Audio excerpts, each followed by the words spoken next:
Hadis ini menjelaskan tentang bagaimana kita bisa meraih keterbaikan dalam bermuamalah dengan sesama ya.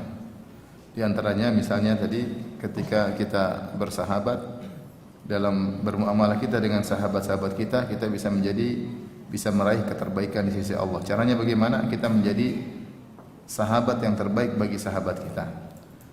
Dia punya sahabat banyak, yang terbaik bagi dia adalah kita. Maka ketika kita menjadi terbaik baginya, maka kita akan meraih keterbaikan di sisi Allah. Demikian juga kita bisa meraih keterbaikan dengan bermuamalah dengan tetangga, yaitu ketika kita menjadi tetangga yang terbaik di antara tetangga-tetangga yang lainnya, maka kita akan meraih keterbaikan di sisi Allah Subhanahu wa taala. Maka ini membuka pintu amal soleh yang besar dalam bertetangga. Bagaimana sih kita menjadi tetangga yang terbaik? Yaitu kita memberi banyak manfaat kepada tetangga tersebut. Kita sering memperhatikan dia, ya. Kita menunaikan hak-hak tetangga. Dan ini dalil bahwasanya perlu kita memperhatikan hak-hak tetangga. Dan ketika kita menunaikan hak-hak tersebut, kita mencari wajah Allah Subhanahu wa taala. Jika tetangga tersebut merasa bahwasanya kitalah tetangga yang terbaik di antara tetangga-tetangga yang lainnya, ya, dia merasakan hal tersebut, ini tanda bahwasanya kita telah meraih keterbaikan di sisi Allah Subhanahu wa taala. Maka marilah kita terapkan dalam kehidupan kita. Kita punya tetangga berapa orang? Tetangga, ya. Coba kita berusaha menjadi yang terbaik di antara tetangga tersebut. Ketika tetangga-tetangga lain tidak peduli dengan sesama, ketika tetangga-tetangga lain mungkin tidak memberikan hadiah kepada tetangganya, kita berusaha bukan untuk mencari pujian mereka, ya, bukan untuk dihormati oleh mereka, tidak, tapi karena kita ingin meraih keterbaikan di sisi Allah. Karena kaidah mengatakan semua amalan jika tidak diniatkan karena Allah tidak ada pahalanya. Semua, apalagi amal yang asalnya adalah amal duniawi, seperti senyum kepada tetangga, memberi kue kepada tetangga, ini amal duniawi. Kalau kita tidak niatkan karena Allah, maka tidak ada pahalanya. Oleh karenanya, jika kita mampu untuk menjadi tetangga yang terbaik, maka kita akan meraih keterbaikan di sisi Allah. Karena kalau kita sudah meraih keterbaikan di sisi Allah, tentunya kita akan meraih surga yang terbaik. Saya rasa di zaman sekarang ini untuk menjadi tetangga terbaik mungkin tidak sesulit yang dibayangkan. Karena orang hidup pada cuek, tidak perhatian. Tinggal kita murah senyum. Kalau ada makanan kita bagi, kalau tetangga sakit kita jenguk, ya. Kalau ada keperluan mungkin dia ngomong sama kita karena percaya sama kita bisa bantu. Sudah, kita menjadi tetangga yang terbaik. Ya. Karena tidak orang sekarang masing-masing sibuk. Urusan pribadi masing-masing, privasi masing-masing. Ngurusin tetangga mana sempat. Ya. Karena jika kita memiliki kemampuan untuk menjadi tetangga yang terbaik, maka lakukanlah. Karena kita akan meraih keterbaikan di sisi Allah Subhanahu wa taala. Ingat, saya ingatkan, harus niatnya karena Allah Subhanahu wa taala. Demikian juga Rasulullah SAW tadi bersabda, "Wa khairul ashabi indallah ta'ala khairuhum li sahibihi." Sebaik-baik kawan di sisi Allah adalah kawan yang terbaik untuk kawannya. Maka ketika seorang ingin meraih keterbaikan dengan persahabatan, maka misalnya persahabatan dalam bisnis, persahabatan dalam menuntut ilmu, persahabatan dalam safar, maka dia berusaha menjadi teman yang terbaik dalam persahabatan tersebut. Paling peduli dengan temannya, ya. Paling baik ketika bersafar dengannya, ya. Siap menemaninya, seperti ini, ya. Ini sehingga kawannya merasa dia adalah kawan yang terbaik. Ya, dan semua dia lakukan karena Allah Subhanahu wa taala, bukan mengharap untuk dibalas budi di kemudian hari, ya. Niatnya seperti itu kita belajar untuk hilangkan, meskipun sulit. Itu sifat manusiawi, kalau melakukan sesuatu ingin dipamrihi, ingin dibalas di kemudian hari, ingin agar kebaikannya diingat oleh kawannya. Mulai kita hilangkan penyakit-penyakit seperti itu, karena itu mengurangi pahala. Bahkan bisa menghilangkan pahala. Mulai kita setiap melakukan ini karena Allah. Ini kita menyenangkan dia karena Allah. Kita bantu dia karena Allah. Kita perhatian sama dia karena Allah. Kita memaafkan kesalahannya. Kita pengertian dengan kesalahannya. Semuanya karena Allah. Maka jadilah kita menjadi sahabat yang terbaik baginya. Dengan demikian kita pun menjadi orang yang terbaik dari sisi persahabatan di sisi Allah Subhanahu wa taala. Dan kalau kita sudah meraih keterbaikan, saya katakan tadi, di sisi Allah, maka kita akan meraih surga yang terbaik. Maka hadis ini juga memberikan mafhum mukhalafah, itu sebaliknya. Jangan sampai kita menjadi tetangga yang terburuk, dan jangan sampai kita menjadi kawan yang terburuk. Jangan berkawan sama dia. Orangnya maslahi. Maslahi itu apa? Kalau ada manfaat baru dia datang. Kalau enggak berteman. Kalau bahasa Indonesia apa? Teman seperti namanya apa? Iya, kalau ada maunya. Tapi ada istilah. Kalau di Arab bilang ini maslahi. Maslahi maksudnya ada maslahat dia datang. Kalau enggak ada, masalah. Dia selalu berpikir gimana mengambil keuntungan dari kita, bukan memberi keuntungan kepada kita. Ini repot seperti ini. Kalau datang ganggu, bikin repot.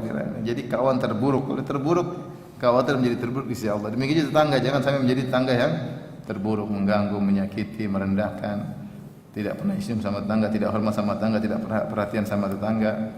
Ya, maka ini semua berlaku kebalikannya, mafhum mukhalafah. Bisa jadi seorang meraih keterburukan gara-gara menjadi tetangga yang terburuk. Contoh tadi mudah, kalau ketemu kita di luar salam, ya. Murah senyum, ya. Kita sapa, kalau ada buah-buahan kita kasih sebelah, ya. Kalau ada hadiah, kalau perlu kita kunjungi, kalau ada kesempatan kita ngobrol meskipun sebentar, ya. Meskipun yang kita dengar hanya curhatan-curhatan apa, tapi kita dengar, ya. Intinya dia merasa nyaman bertetangga dengan kita, dan dia merasa kalau kita enggak ada, dia merasa kehilangan. Maka itu pertanda kita insya Allah menjadi tetangga yang terbaik. Berarti kita telah meraih keterbaikan insya Allah, dan kita insya Allah meraih surga yang terbaik. Baik, bab berikutnya, bab 64. Saya ingatkan hal ini terus semua, kenapa? Karena kita ini hidup cuma sebentar. Di dunia cuma sebentar. Ladang untuk kita beramal soleh, dan kita akan meraih hasilnya di kemudian hari. Oleh karenanya segala kondisi kita berusaha mencari pahala. Di antaranya dalam bertetangga. Dalam bertetangga kita berusaha mencari pahala sebanyak-banyaknya karena kita punya tetangga. Gimana caranya tadi? Jadi tetangga yang terbaik. Jangan kita sia-siakan. Kita punya tetangga, apalagi tetangga kita enggak banyak, jangan kita sia-siakan untuk meraih pahala, ya. Menyenangkan mereka, beri.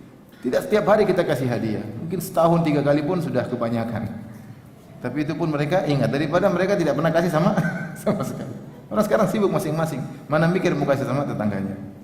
Ya, kita enggak ada salahnya kalau pulang safar beli hadiah dari kota tertentu, makanan khas kota tertentu pun kita bagi. Ya, tetangga cuma enggak banyak, ya. Tapi bab berikutnya, bab al-jaris saleh, babul jaris saleh, bab tentang tetangga yang saleh, tetangga yang baik. Di antara kebahagiaan adalah tetangga yang baik. Al-Imam Bukhari berkata, qala haddatsana Muhammad ibnu Katsir, qala akhbarana Sufyan an Habib bin Abi Thabit, qala haddatsani Khumail an Nafi' bin Abdul Harith an Nabi sallallahu alaihi wasallam qala. Dari Nabi sallallahu alaihi wasallam beliau bersabda, min sa'adatil mar'i al-muslim, di antara sebab-sebab atau kebahagiaan seorang muslim al-maskanul wasi', tempat tinggal yang luas, wal jarus salih, tetangga yang baik, wal markabul hani, kendaraan yang enak ditunggangi. Di sini Nabi menyebutkan ada sebab-sebab kebahagiaan yang bisa menambah kebahagiaan seorang muslim. 3 beliau sebutkan: rumah yang luas, tetangga yang baik, dan tunggangan yang menyenangkan. Di antaranya adalah al-jarus salih. Jadi perhatian kita bahwasanya di antara sebab kebahagiaan adalah tetangga yang baik. Dan dalam sebagian riwayat 4 kata Nabi sallallahu alaihi wasallam, arbaun minas sa'adah. 4 sebab kebahagiaan. Yang pertama kata Nabi, al-mar'atu salihah, istri yang salihah. Tentunya bagi wanita az-zauj salih, suami yang saleh. Yang kedua al-maskanul wasi', tempat tinggal yang luas. Yang ketiga al-jarus salih, tetangga yang baik. Yang keempat al-markabul hani. Ini adalah di antara sebab-sebab kebahagiaan, bagi sebab-sebab duniawi yang mendatangkan kebahagiaan. Tentunya harus dibarengi dengan keimanan, ketakwaan. Kalau rumah luas tapi tidak disertai dengan ketakwaan, maka percuma, tidak ada kebahagiaan. Betapa banyak orang punya luas, bahkan rumahnya berlebihan banyak, namun tidak bahagia. Tidak ada kebahagiaan. Hati penuh dengan kesengsaraan. Sampai akhirnya mereka harus jalan-jalan melulu. Kenapa? Karena nggak ada kebahagiaan. Meskipun rumahnya luas. Harus kalau nggak jalan-jalan kayaknya nggak ada bahagia. Harus ke sana kemari. Terus karena tidak ada ketakwaan, rumah yang luas maka mungkin bukan buat tempat maksiat ya. Bahkan mereka terjerumus dalam narkoba dan yang lainnya ya. Yang mengatakan ini sebab kebahagiaan Nabi SAW. Nabi yang bilang 4 sebab kebahagiaan: istri solehah, rumah yang luas, tunggangan yang baik, tetangga yang baik. Tapi Nabi sendiri rumahnya sempit. Apakah Nabi tidak berusaha untuk bahagia? Kalau Nabi bangun rumah luas bisa atau tidak? Bisa. Tapi Rasulullah SAW memilih rumah kesederhanaan. Namun meskipun rumah sederhana disertai dengan iman yang kuat, maka orang akan bahagia. Orang ada rumah kecil tapi dia bahagia, tenang-tenang aja. Pulang ke rumah, ketemu istri yang salehah, senang, bahagia, bisa ibadah di rumah kecil tersebut ya. Sebagaimana Nabi SAW saking sempit rumahnya, kalau Rasulullah SAW ingin sujud, Rasulullah SAW harus menyentuh kaki Aisyah radhiyallahu anha supaya Aisyah bisa melipat kakinya supaya ada space untuk sujud. Sementara sebagian kita rumahnya luas, terlalu banyak tempat bisa buat disujudin, tapi tidak disujud-sujudin. Iya. Repot. Jadi sebenarnya benar, kita tidak pungkiri rumah luas itu sebab bahagia. Kita pun kalau bisa ingin punya rumah luas. Tapi yang paling utama adalah keimanan, ketakwaan. Allah sudah janjikan orang yang beriman pasti bahagia. Man amila salihan min dzakarin aw untha wa huwa mu'min falanuhyiyannahu hayatan thayyibah wa lanajziyannahum ajrahum bi ahsani alladzi kanu ya'malun. Kata Allah Subhanahu wa taala, siapa yang beramal saleh, laki-laki maupun perempuan, ya, dalam kondisi beriman, falanuhyiyannahu hayatan thayyibah. Kami sungguh-sungguh benar-benar akan berikan dia kehidupan yang bahagia di dunia. Di dunia diberi kehidupan baik. Kata ulama akan diberikan qanaah, merasa cepat puas. Dapat rumah segini udah bahagia, dapat ini segini bahagia, dapat makan segini bahagia. Allah cepat berikan dia rasa kebahagiaan. Bukankah kebahagiaan itu qanaah? Kalau sudah puas orang bahagia.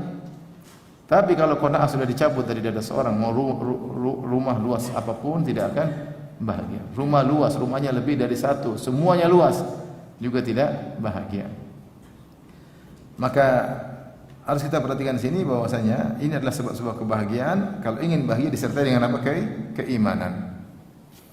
Baik, Rasulullah SAW menyebutkan 4 sebab kebahagiaan. Yang pertama adalah al-mar'atus salihah. Tentu jelas wanita salihah adalah sebab kebahagiaan. Sebagaimana suami yang saleh adalah sebab kebahagiaan seorang wanita ya.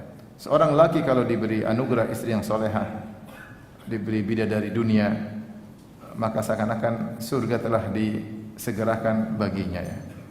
Tapi kalau dapat istri yang tidak salehah, nuntut terus ya, seakan-akan neraka yang disegerakan ya. Ada bidadari dari gua hantu yang nyasar ke rumah. Nyasar ke rumah. Qadarullah nyasar ke rumah kita, repot ya. Ngomel melulu, nuntut melulu, tidak pernah puas. Hobinya main HP melulu ya. Belanja melulu, sedikit-sedikit belanja, sedikit belanja. Tagihan terus, maunya jalan-jalan melulu, maunya ke mall melulu. Aduh. Ini perempuan seperti ini mendatangkan neraka dalam rumah tangga. Tapi kalau dia salehah, Masya Allah, jika dia lihat menyenangkan, sebaik-baik wanita, allati sarratka idza nazarta ilaiha, yang menyenangkan engkau jika kau memandang padanya. Ya. Wa ta'atka idza amartaha, dan dia taat kepadamu jika kau perintahkan. Makanya ibu-ibu, kalau ibu-ibu sering dipandang oleh suami, insyaallah itu ibu-ibu salehah. Dipandang, dielus-elus keningnya, dielus rambutnya, itu berarti ibu-ibu salehah. Tapi kalau suami memandang dengan pandangan sinis atau tidak senang melihat ibu-ibu, karena lihat ibu-ibu ini bentar lagi minta duit, bentar lagi minta, dia berarti ini ibu-ibu bidadari dari gua hantu ya. Karenanya berusaha lebih menjadi sebab kebahagiaan bagi suami yang jika dipandang menyenangkan, jika diperintahkan nurut ya. Apa-apa ya abi, ya sayangku, ya suamiku, ya bang, ya aa, gitu dong ya. Bukan suaminya bilang A, dia bilang apa? B. Abi nih. Ngeluh melulu ya. Dan para lelaki yang mendapatkan istri seperti ini hendaknya bersabar. Bersabar. Itu di antara ujian hidup yang sangat berat. Ujian hidup sangat berat. Semoga dengan kesabaran bapak bisa meraih bidadari di surga. Kalau seorang laki sabar dengan istrinya yang kurang ajar, maka bidadari di surga akan jengkel sama dia ya. Kata bidadari di surga, la tu'zi, jangan ganggu suami kami. Kata bidadari di surga, Pak, jangan ganggu suami kami. Ya. Kalau mau saingan enggak ada saingannya dengan kami, wes. Kata bidadari, fa innahu dakhilun indaki yushiku an yufariqaki ilaina. Dia hanyalah tamu di sisimu, sebentar lagi dia akan meninggalkanmu menuju kami, kata para bidadari di surga. Jadi setiap ada wanita yang bikin jengkel suaminya yang soleh, bidadari protes. Betapa banyak wanita yang diprotesin bidadari tiap hari. Kenapa selalu menjengkelkan apa? Suami. Ayo, insyaallah ibu-ibu depan saya, insyaallah ya. Insyaallah apa? Insyaallah istri-istri soleha. Cuma para suami memandangnya dengan pandangan heran ya. Taib. Namun bukan juga berarti bahwasanya kalau orang rumahnya luas kemudian dia menyiapkan hal-hal yang tidak ada manfaatnya ya. Dalam suatu hadis Rasulullah SAW berbicara tentang karpet. Kata Rasulullah SAW, firashun lirrajul, firashun lilmar'a, wa firashun lidhaif. Siapkan karpet buat laki-laki boleh, buat perempuan boleh, atau apa namanya, atau tempat tidur buat laki-laki, tempat tidur buat perempuan, tempat tidur buat tamu. Warabi' lisyaitan. Yang keempat buat syaitan. Artinya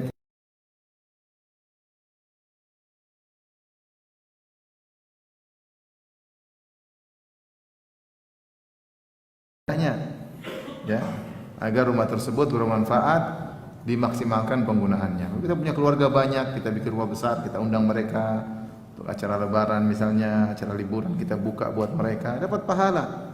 Tapi rumah besar-besar tidak difaedahkan, tidak dioptimalkan, hanya menambah hisab pada hari kiamat kelak. Taib yang kedua, setelah Rasulullah SAW menyebutkan tentang al-mar'atu salih, kata Rasulullah SAW, al-maskanul wasi'. Di antara sebab kebahagiaan adalah tempat tinggal yang luas yang tadi sudah kita sebutkan. Dan yang ketiga adalah al-jarus salih. Ini yang jadi perhatian kita dalam hadis ini. Di antara sebab kebahagiaan adalah tetangga yang baik ya. Sungguh bahagia kalau kita memiliki tetangga-tetangga yang pengertian ya. Perhatian, tidak suka bikin ulah, tidak mengganggu. Kita tidak merasa khawatir diganggunya sedikit pun. Orangnya ramah, suka menyapa, apalagi suka memberi hadiah kepada kita. Tentunya ini sangat menyenangkan.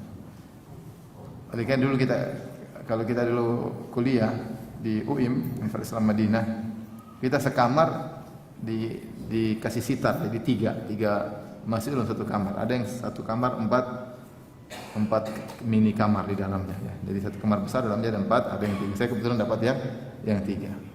Subhanallah, ketika kita dari 100 lebih negara di sana, maka benar-benar kalau seorang mendapatkan tetangga yang baik, benar-benar dia bahagia. Ya, tapi kalau pas dapat tetangga yang tidak baik, dia harus bersabar ya. Dia bersabar. Dan Indonesia dikenal sebagai tetangga yang baik. Kalau ada orang sudah bertetangga sama Indonesia, dia nyaman. Dia nyaman. Sampai suatu hari ada orang protes sama musyrif. Musyrif itu yang ngurusin asrama.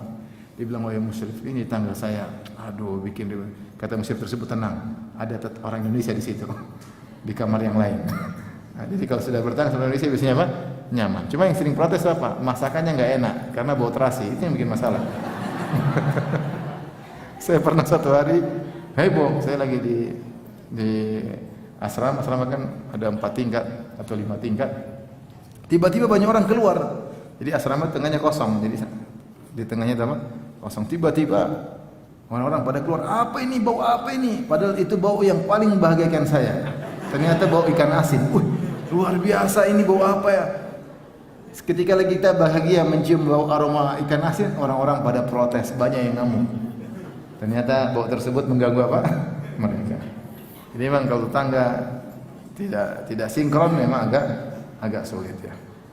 Adapun orang kalau punya tangga yang baik, maka satu hal yang sangat membahagiakan.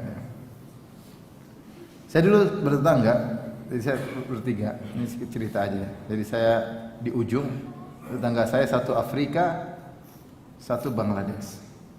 Yang Afrika nggak suka AC, yang Bangladesh hobi AC.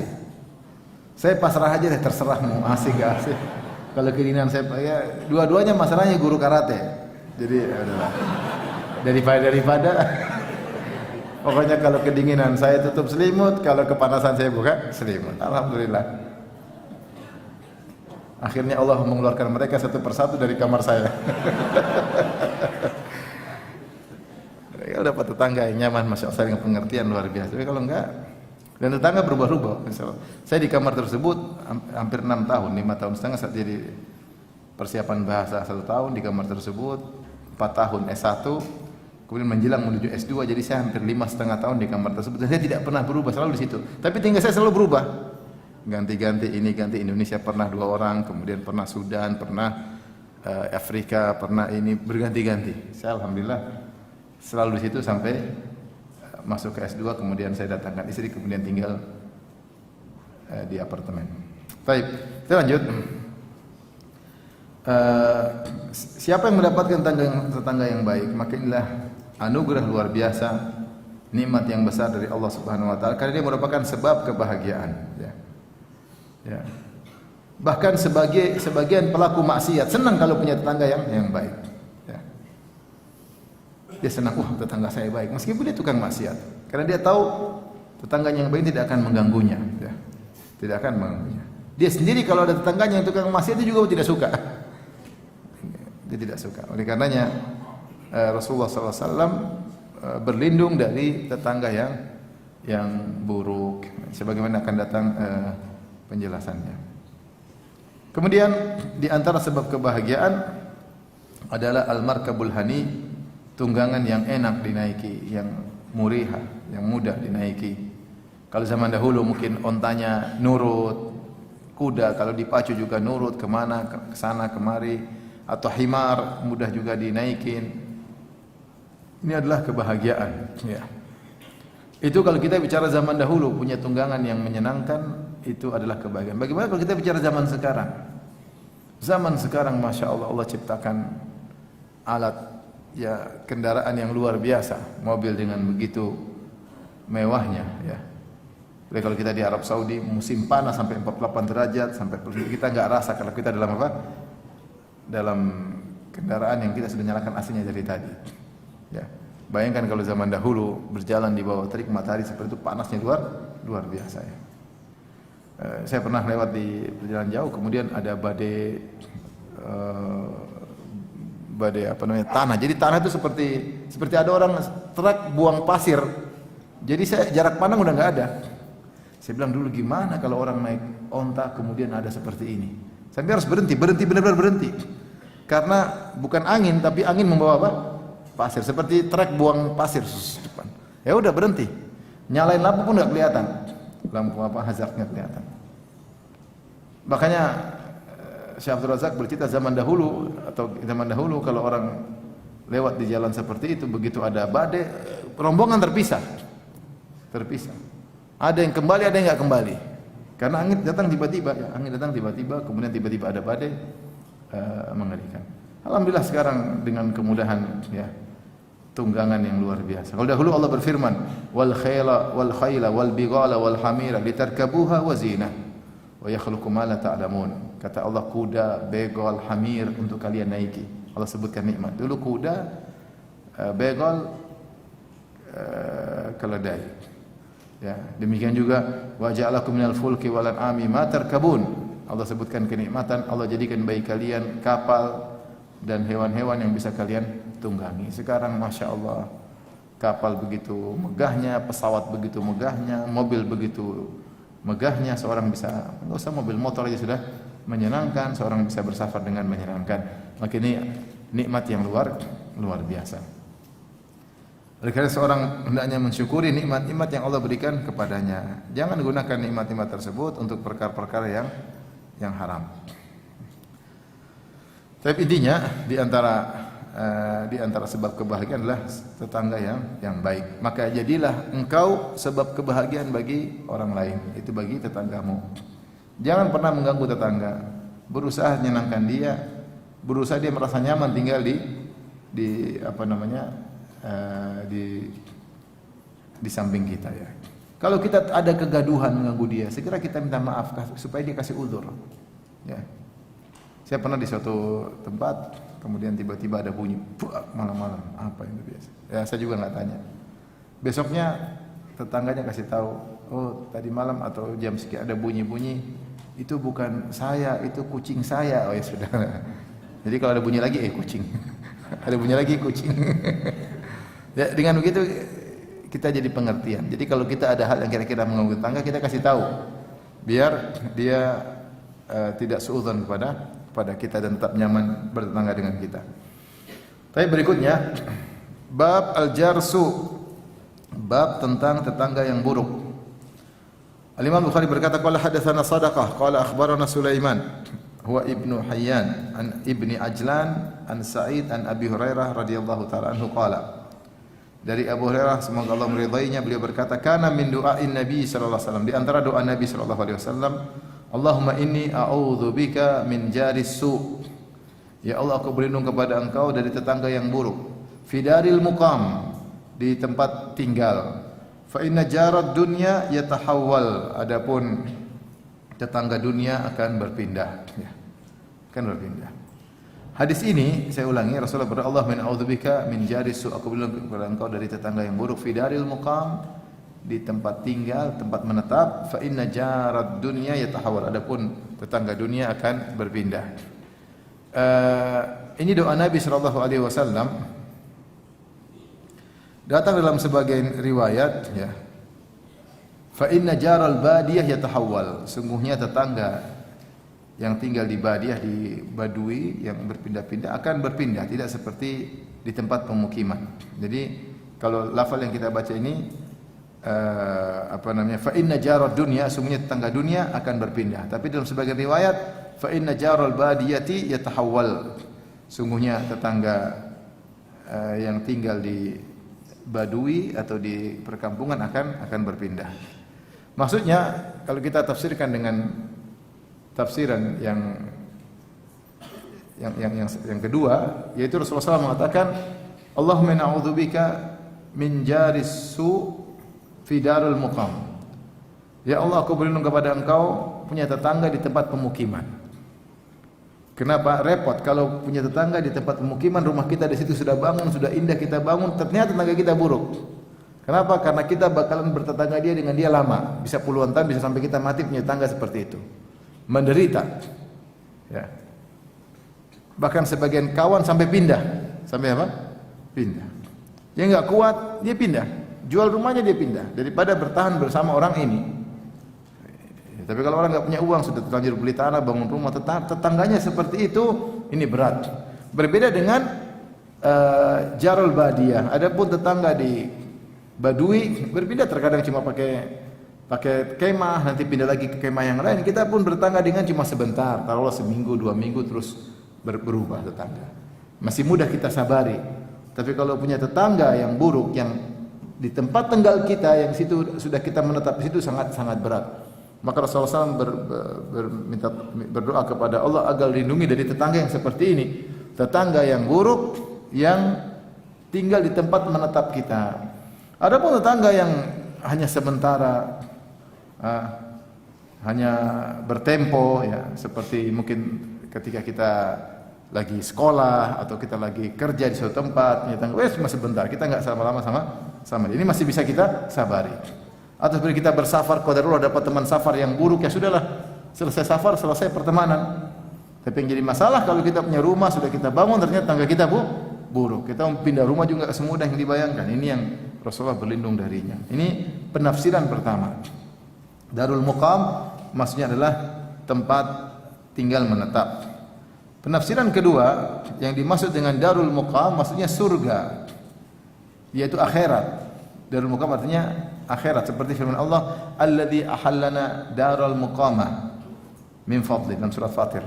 Segala puji bagi Allah yang telah menempatkan kami di Darul Muqamah, yaitu tempat menetap selama-lamanya karena karunia-Nya, yaitu masuk surga.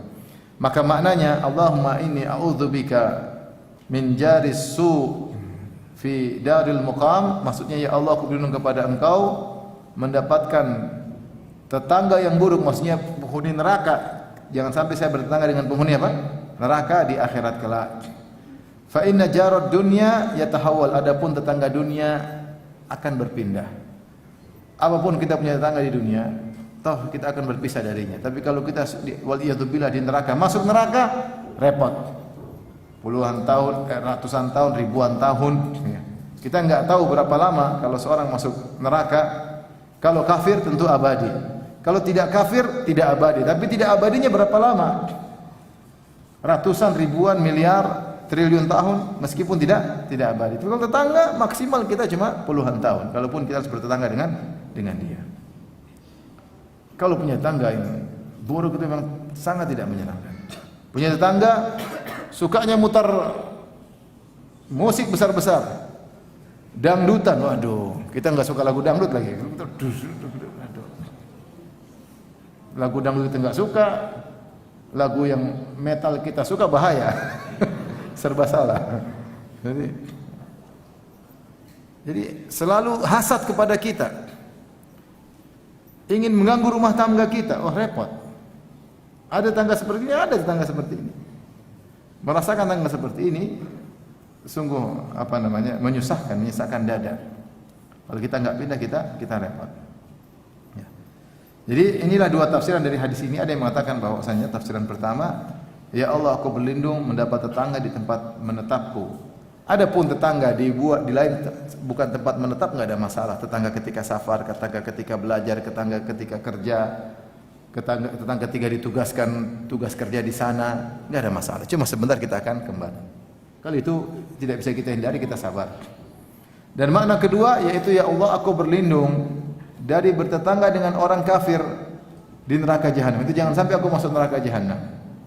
Adapun tetangga di dunia, meskipun dia buruk, kita akan berpisah darinya. Saya katakan tadi, karena di neraka ada dua model kemungkinan orang masuk neraka. Kekal selama-lamanya, itu orang kafir, orang musyrik, atau tidak kekal. Dan tidak kekal itu berapa tahun kita enggak tahu. Kita enggak tahu.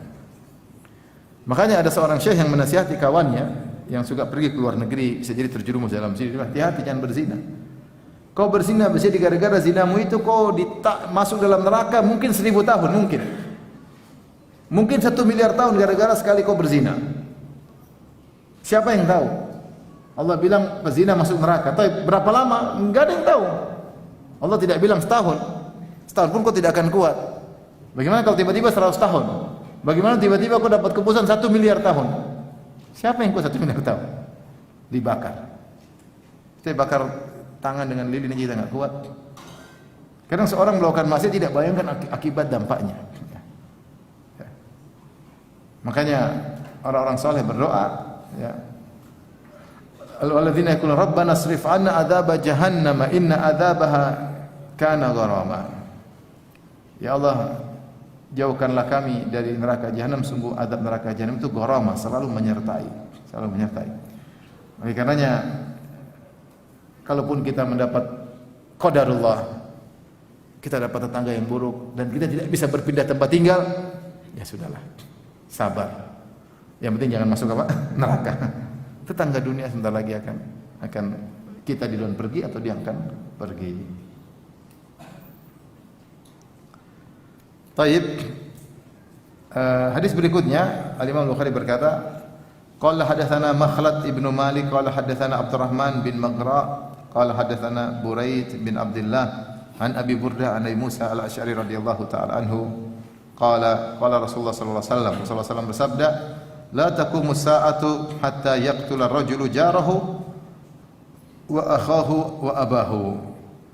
Tidak akan tegak hari kiamat sampai seorang akan membunuh tetangganya atau membunuh saudaranya atau membunuh ayahnya sendiri. Kita tahu bahwasanya tanda-tanda hari kiamat ada tanda-tanda yang baik dan ada tanda-tanda yang buruk.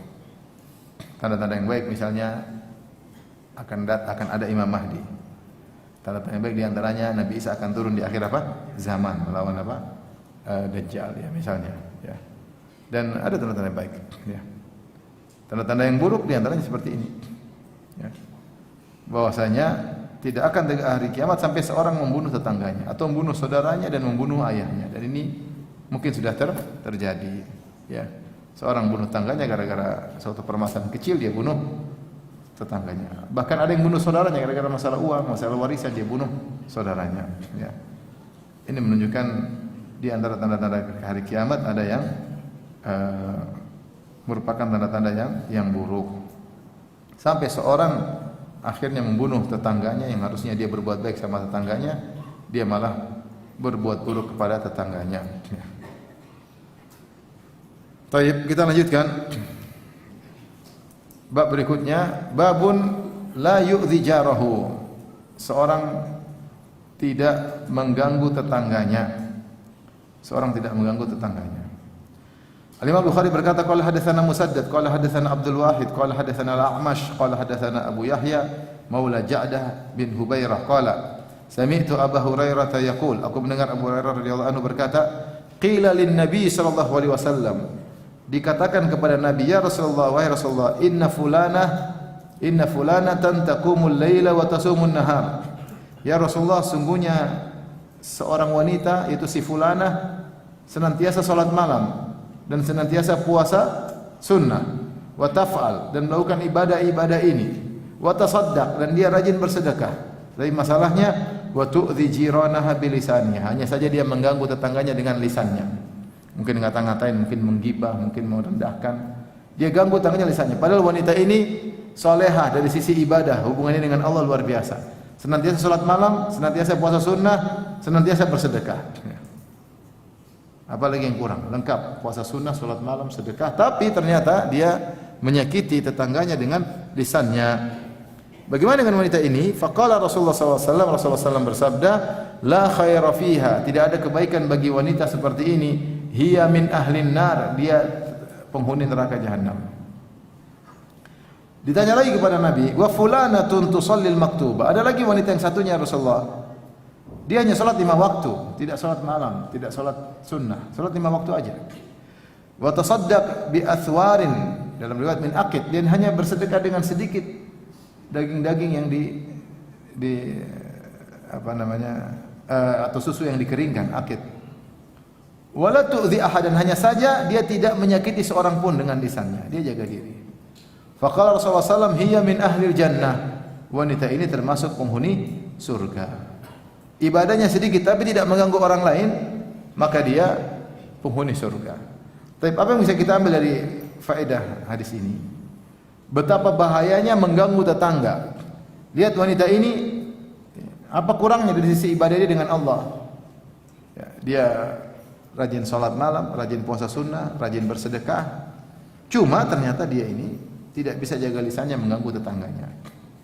Ya, maka ibu-ibu hati-hati, karena hadisnya ini perempuan ya, bukan laki-laki. Yang suka nonggo itu apa?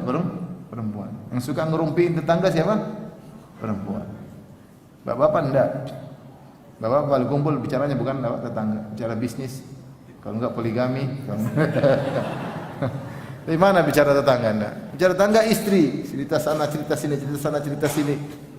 Hati-hati, jangan sampai seorang magrur, terpedaya dengan ibadahnya. Dia merasa rajin salat malam, kemudian dia merasa sering sedekah, kemudian dia merasa sering puasa sunnah, kemudian dia memandang remeh, ngata-ngatain orang lain, apalagi tetangganya. Oleh karenanya lihat wanita ini, ibadah yang dia lakukan tidak bermanfaat. Kenapa ibadah yang dilakukan tersebut tidak bisa menghalangi dia dari dosa besar yang dia lakukan? Dosa besar mungkin menggibah tetangganya, merendahkan tetangganya, menyakiti tetangganya. Jangan disangka itu dosa kecil. Betapa banyak orang masuk neraka. Akthar ma yudkhilun nas an-nar al-ajwafan. Dua hal yang paling banyak masukkan orang dalam neraka jahanam, dua rongga ini, mulut sama kemaluan. Karena lisan ini hati-hati.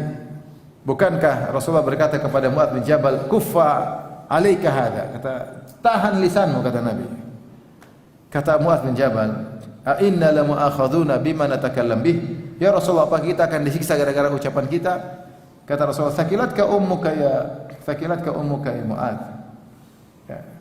Bukankah ya, banyak manusia terjerumus dalam neraka jahanam. Ya. Ala manakhirihim ala wujuhihim, digeret di atas hidung mereka, di atas wajah mereka, illa hasaidu alsinatihim. Tidak lain gara-gara ulah hasil lisan mereka. Maka seorang jangan mengganggu orang lain, terutama tetangganya, baik dengan lisan termasuk tulisan. Termasuk apa? Tulisan. Praktekkan hal ini. Jadi kalau kita mau tulis, kita mau komentar di grup, pikir dulu ini layakkah diungkapkan hal ini. Jangan kita cuek-cuek saja. Apalagi terpilih saya sudah sholat, saya sudah ini. Tidak. Ini wanita melakukan banyak amal soleh. Tapi amal soleh tidak bisa menggugurkan dosa yang dia lakukan, karena dia melakukan dosa besar kepada tetangganya, yaitu mengganggu tetangga. Mengganggu tetangga dosa besar. Mengganggu tetangga dosa besar. Sebaliknya ada wanita yang sholat cuma 5 waktu, mungkin hanya puasa Ramadan, dalam sebagian riwayat hanya puasa Ramadan, wa tatasaddaq bi athwar min akid, dan sedikit sedekahnya, tapi la yu'dhi ahadan, dia tidak pernah mengganggu orang lain. Sehingga tidak mengganggu orang lain sendiri adalah ibadah tersendiri. Tidak mengganggu orang itu ibadah. Kita mau ngomong enggak enak, jangan ketahan. Kita mau nanti menyakiti banyak orang, enggak usah ngomong. Kita mau tulis nanti salah, enggak usah komentar. Kita menahan diri itu sendiri adalah apa? Ibadah. Ibadah. Dan akhirnya Rasulullah mengatakan wanita ini di surga. Ya. Ini bagaimana kalau ada ibu-ibu sudah enggak pernah sholat malam, enggak pernah puasa sunnah, pelit, terus tukang komentar, lengkap. Semua dikomentari, suaminya dikomentari, suami orang lain dikomentari, anak dia komentari, anak orang lain juga dia komentari, tetangga dia komentari, suami tetangga dia komentari, mbahnya tetangga dia komentari, motornya tetangga dia komentari. Ini bagaimana? Komplit semua dia komentari. Ah, tetangga saya itu ini ngomong kamu tuh bagaimana, menyakiti terus hati tetangga. Yang salat malam aja, yang rajin puasa sunnah aja masuk neraka, bagaimana lagi dengan yang ibadahnya pas-pasan? Maka ini menunjukkan bahayanya mengganggu tetangga. Baik. Hadis berikutnya. Qala hadatsana Abdullah bin Yazid, qala hadatsana Abdurrahman bin Ziyad, qala hadatsani Umarah bin Ghurab anna ammatan lahu haddathathu. Dari Umarah bin Ghurab dia berkata tantenya menyampaikan kepadanya, annaha sa'alat Aisyah ummul mukminin. Tantenya pernah bertanya kepada Aisyah radhiyallahu ta'ala anha, ibunda kaum mukminin radhiyallahu anha. Faqalat. Ini tantenya ini tanya kepada Aisyah, karena Aisyah ahli ilmu, ulama. Inna zauja ihdana yuriduha fatamna'uhu nafsaha. Sungguhnya salah seorang dari kami para wanita, suaminya lagi berhasrat kepada dia, tapi dia tidak mau melayani. Suaminya lagi berhasrat tidak mau melayani. Kenapa? Imma an takuna ghadba aw lam takun nasyitah. Bisa jadi istrinya lagi ngomel, lagi marah, atau lagi tidak berselera. Jadi dia jelasin, ada salah seorang dari kita wanita, suaminya lagi berhasrat, dia enggak mau melayani suaminya. Kenapa? Dia lagi marah. Anak-anak serius dengarnya. Jangan terus serius, tenang nih bapak yang serius ya. Ibu-ibu. Dia lagi marah atau dia lagi enggak semangat. Fahal alaina fi dzalika min haraj? Apakah hal tersebut tidak mengapa wahai Aisyah? Pertanyaan jelas. Suami lagi hasrat, saya tidak melayani. Kenapa? Saya lagi marah sama dia. Marah suruh melayani anak aja. Kedua, saya lagi enggak semangat, malas. Apakah tidak mengapa jika kami melakukan demikian? Qalat, na'am, inna min haqqihi alayki an law aradaki wa anti ala qatabin lam tamna'ihi. Sungguhnya di antara hak suamimu atas engkau, jika suamimu lagi berhasrat kepadamu meskipun kau sedang berada di atas pelana onta, hendaknya kau melayaninya. Hendaknya kau melayaninya. Dan jangan kau menahan dirimu untuk melayaninya. Qalat qultu laha, aku bertanya lagi kepada Aisyah, ihdana tahidhu wa laysa laha li wali zawjiha illa firashun wahidun aw lihafun wahid.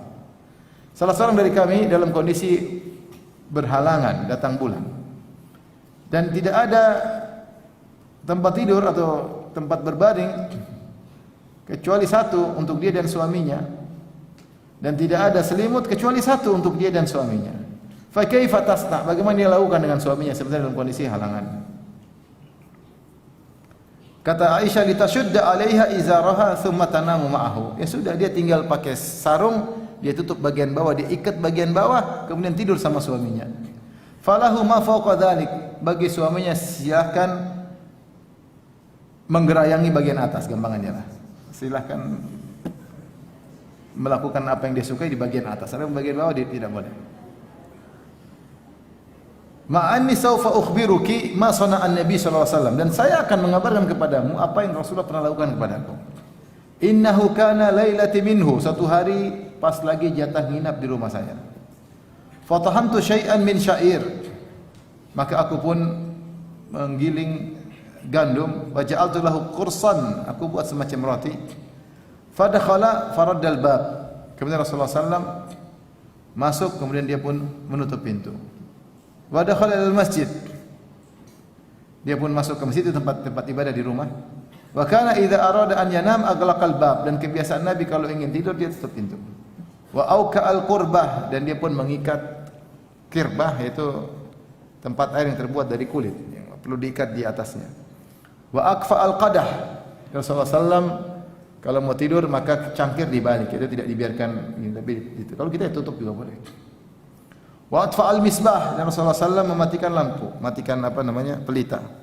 Fantadhartuhu an yansarifa fatimul qursa, maka aku menunggunya sampai dia selesai, mungkin selesai dari salat ya. Lalu aku kasih makan roti. Falam yansarif, namun Rasulullah belum selesai salat juga. Hatta ghalabani an-naum, sampai aku pun ketiduran. Nunggu Nabi enggak datang. Sudah dibikinkan roti, Nabi enggak datang. Sampai aku pun tidur. Ini dari Rasulullah makan malam atau tidak? Rasulullah makan malam atau makan roti? Wa auja'ahu al-bardu. Akhirnya Rasulullah sallam merasa musim dingin. Musim dingin dia kedinginan Rasulullah sallam. Fa atani fa aqamani. Kemudian beliau pun datang kepadaku, lalu dia bangunkan aku. Thumma qala adfi'ini, itu hangatkan aku. Faqultu lahu inni haid, bagaimana saya maksudnya peluk atau apa biar aku hangat. Ya, Rasulullah baru dari luar mungkin kedinginan. Inni haid, aku haid. Faqala wa in, meskipun kau haid, kata Nabi sallallahu alaihi wasallam, ikshifi an fakhidaiki, buka kedua pahamu. Fakashaftu lahu an fakhidayya, maka aku pun membuka kedua pahaku. Fa wada'a khaddahu wa ra'sahu ala fakhidayya hatta dafi'a, maka Rasulullah menghangatkan kepalanya di paha Aisyah radhiyallahu taala anha, dilempet ke telinganya, ditempel, pipinya ditempel sampai dia merasa kehangatan. Fa aqbalat syatun li jarina dajina, tiba-tiba datang seekor kambing milik tetangga kami. Dajina itu, dajina maksudnya kambing tersebut tidak digembalakan, tapi dia tinggal di sekitar rumah, makan makanan yang ada di rumah, makan roti, makan apa. Fadakhalat, tiba-tiba kambing tetangga tersebut masuk rumah. Kemungkinan pintu Nabi tidak sempat ditutup. Nabi karena kedinginan ingin segera dihangatkan. Thumma amidat ilal qurs fa akhadathu, kemudian kambing tersebut pergi ke roti tadi dia makan. Thumma adbarat bihi, kemudian dia bawa pergi itu apa? Roti. Qultu fa qalaqtu anhu, aku pun gelisah. Wastaiqadha an-nabi sallallahu alaihi wasallam fa badartuha ilal bab. Nabi kebangun, aku pun segera menuju ke pintu mengejar kambing tersebut. Faqala Nabi sallallahu alaihi wasallam, khudhi ma adrakti min qorsiki wa la tu'zi jaraki fi syatihi. Ambil sisa roti yang masih mungkin dia lagi lari, diambil, bisa diambil dari kambing tersebut. Jangan-jangan kau ganggu tetanggamu dengan mengganggu kambingnya. Hadis ini sanadnya bermasalah ya. Disebutkan sanadnya bermasalah. Ada Abdurrahman bin Ziyad bin Al-Afriqi dhaif, Umar bin Ghurab juga majhul, tantenya juga la yu'raf. Ada 3 illah atau penyakit dalam hadis ini sehingga hadis secara sanadnya dhaif. Akan tapi matan yang dikandung oleh hadis ini seluruhnya sahih. Seluruhnya sahih. Seperti misalnya Rasulullah sallallahu alaihi wasallam ya atau wanita kalau suaminya lagi berhasrat hendaknya dia melayani apapun kondisinya. Kata Rasulullah SAW tentang hal tersebut menekankan, idza da'a ar-rajulu zawjatahu ila firasyi fa'abat fabata ghadban la'anatal malaikatu hatta tusbih. Jika seorang laki mengajak istrinya untuk berhubungan intim kemudian istrinya tidak mau, akhirnya suaminya tidur di malam hari dalam kondisi marah, maka wanita ini dilaknat oleh malaikat. Ibu-ibu hafal hadis ini ibu ya. Kalau suami ngajak di malam hari, kemudian ibu tidak mau, akhirnya suami pun gemes sama bantal dan goleng. Sampai pagi hari ibu dilaknat oleh malaikat. Dilaknat itu apa? Dijauhkan dari rahmat Allah. Jadilah ibu mungkin malas ngaji. Benar, jadi malas ngaji, malas dengar pengajian, pikirnya dunia terus, dijauhkan dari rahmat Allah Subhanahu wa taala. Maka jangan sampai gara-gara ini ibu terlaknat oleh malaikat sampai pagi. Dalam sebagian riwayat illal ladzi kana fis sama sakhitan alaihi. Yang di atas langit murka kepada dia, itu Allah murka kepadanya. Kalau ibu tidak siap untuk melayani maka minta maaf sama suami, saya lagi sakit, saya lagi stres, lagi apa, lagi mikirin sesuatu, lagi sedih. Sehingga suami ridha, sehingga suami tidak marah. Kalau suami tidak marah enggak ada masalah. Kapan malaikat melaknat? Kalau suami marah. Karena tidak dilayani. Gemes sama goleng dan apa bantal. Tidak ada faedahnya. Sampai pagi dilaknat. Tapi kalau suami ridha, suami mengerti, tidak apa-apa. Maka ketika mengenai pemenuhan hasrat ini tidak menerima penundaan. Allah telah mengatakan dalam Al-Qur'an, nisa'ukum harthul lakum fa'tu harthakum anna syi'tum.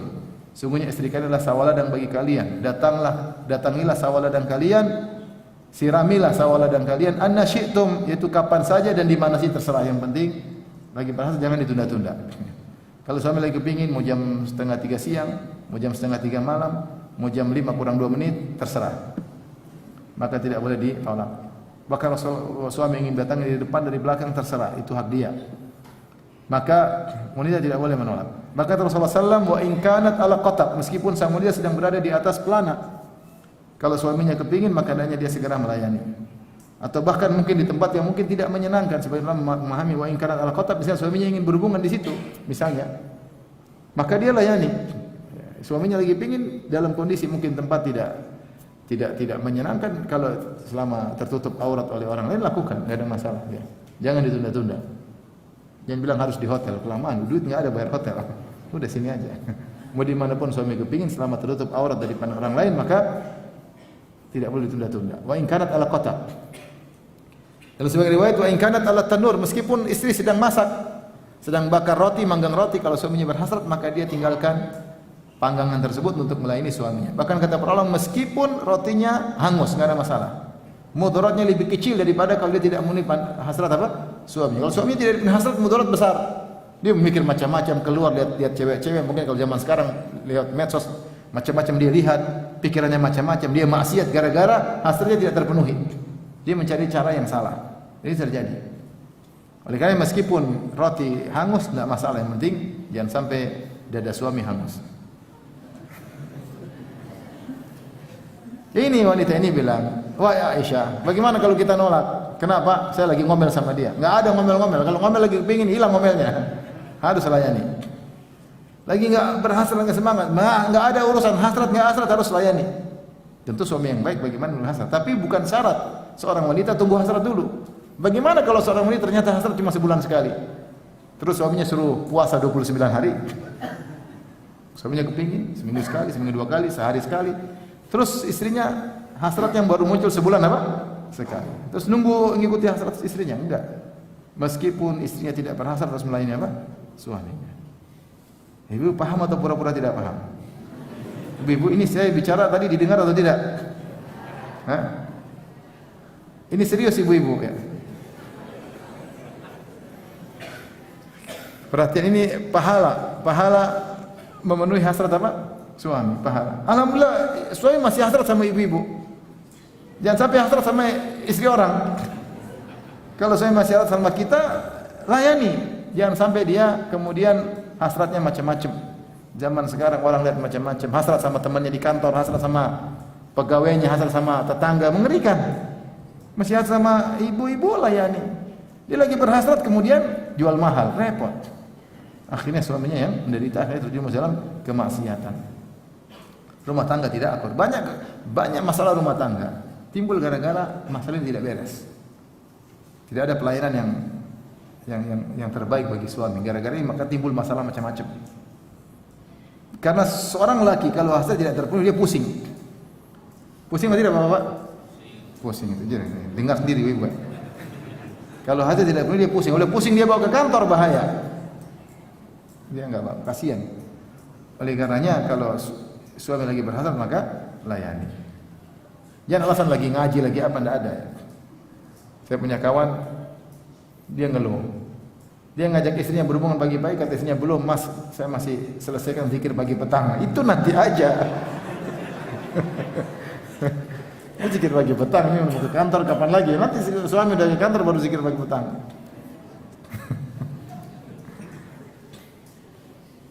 Tapi lagi alasan lagi.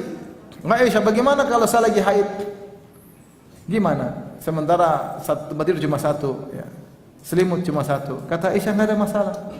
Ambil sarungmu, ikat bagian bawah, biar suamimu menikmati bagian atas. Tidak ada masalah. Itu dilakukan Nabi kepada Aisyah. Rasulullah SAW sayang kepada istri-istrinya, bahkan istrinya ketika haid pun Rasulullah cumbui. Tapi Rasulullah SAW kata Aisyah, fa'amarni fa'attaziru fayubashiruni wa ana haid. Rasulullah menyuruh aku pakai sarung, dan Rasulullah SAW menggodaku atau mencumbuku bagian atas sementara aku dalam kondisi apa? Haid. Bukan alasan. Banyak jalan menuju Roma. Kemudian juga bahkan Aisyah bercerita suatu hari Rasulullah SAW keluar kedinginan, dan kebiasaan Nabi kalau mau tidur matikan lampu itu sunnah. Mengikat air itu sunnah agar tidak kemasukan macam-macam. Kemudian cangkir dibalik. Kalau kita sekarang bisa ditutup. Artinya ditutup tempat yang aman, tidak terbuka begitu saja. Kalau tidak ada penyakit yang jatuh dan yang lainnya. Rasulullah SAW pergi ke masjid. Aisyah dengan begitu sabarnya buat roti untuk makan malam apa? Suaminya persiapan. Suaminya nggak datang. Akhirnya dia ngantuk. Ketika ngantuk tidur dalam kondisi itu Rasulullah datang. Rasulullah kedinginan. Rasulullah SAW minta hangatkan aku, subhanallah. Lihat. Karena ini sudah kebiasaan Nabi, maka Rasulullah biasa minta dihangatkan. Maksudnya minta dia apa? Dipeluk, dianu. Jadi kalau suami ibu bilang hangatkan aku, atau enggak pernah? Saya rasa enggak pernah dengar suami bilang hangatkan aku. Berarti masalah rumah tangga ini. Suami bilang hangatkan aku, dipeluk ini. Biar hangat, dingin ya. Jangan-jangan enggak pernah suaminya bilang apa? Hangatkan aku.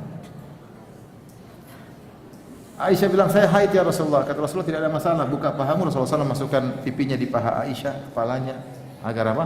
Hangat. Subhanallah, sampai Rasulullah tidur, tiba-tiba ada kambing masuk makan apa roti tersebut. Aisyah kaget, ada kambing masuk. Aisyah kejar kambing, ada roti yang masih selamat. Subhanallah. Kata Nabi SAW, ambil sisa roti, jangan sakiti kambing tersebut. Ini jengkel, kurang ajar kambing, sudah kita bikin roti dari tadi. Jangan kau ganggu tetanggamu dengan mengganggu kambingnya. Perhatikan, jangan ganggu tetanggamu dengan mengganggu apa? Kambingnya. Jadi kalau ada barang-barang ini milik tetangga, jangan kita rusak barang tersebut. Jangan ganggu anaknya, jangan ganggu pembantunya, jangan ganggu mobilnya. Jangan ganggu. Rasulullah bilang, jangan ganggu tetanggamu dengan mengganggu apa? Kambingnya. Rasulullah SAW makan meskipun sisa dari kambing, Rasulullah makan. Rasulullah makan. Tawaduknya Nabi SAW masih bersih, enggak ada masalah. Ini dalil bahwasanya seorang bukan hanya mengganggu fisik sang tetangga, tetapi juga jangan sampai dia mengganggu hal-hal yang terkait dengan tetangganya yang bisa membuat tetangganya tersinggung. Ya, jangan. Baik, mungkin sampai sini saja kajian kita, yang sudah 1 jam. Kalau ada yang bertanya saya persilakan. Wallahu taala alam bisawab.